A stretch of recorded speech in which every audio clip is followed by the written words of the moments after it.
Changes are coming to the Greek underworld, so today I'm taking you way down to Hadestown to meet the new cast. How has it been being queen of the underworld? Honestly, I'm loving it. Yeah, it really suits me very well, actually. I feel overwhelmed, I think, as you could probably imagine. I was really ready to try something totally different, and I feel like I'm only just figuring out how to spread my wings here, and that will only continue as I spend more time in the show. But I am settling and falling in love with being on Broadway. Your fan base is so loyal and awesome. Like, I'm so curious what this has been like. The people who you've been talking to have come to see the show. What do they say? I think it's such an interesting and kind of cool experience for me because a lot of people come to the show and have no idea who I am, which is really refreshing. I love gaining new fans. I love the ability to go out and kind of show what I can do and have people look me up after and realize that I have 4 albums worth of music. You know what I mean? I think it is unexpected for most people. I think it's way more vulnerable to be yourself.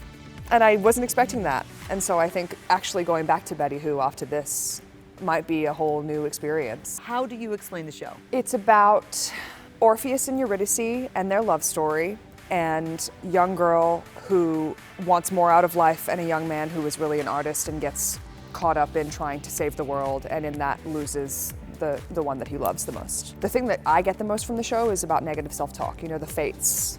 The characters of the fates are some of my favorite. There's a line in the show that the dog you've really got to dread is the dog that howls inside your head. And so I think that that's what the show is really about is can you believe in yourself and not the bad things that you tell yourself.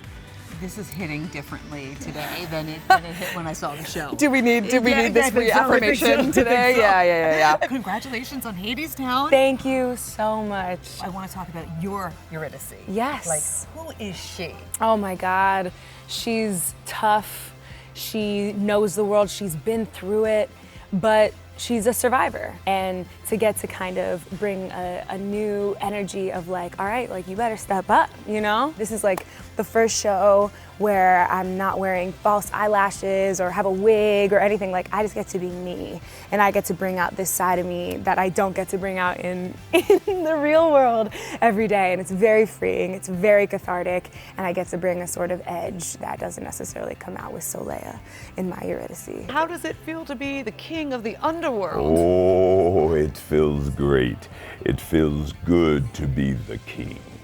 Man, to be joining a show. I mean, Hadestown is a hit show. Yeah. But I'm looking over there. I see Betty. I see Solea. Yes. To be joining it at a time with them. Yes. How has that been? What is it like? You can't pick a better time to join a show than at the same time with Betty and Solea.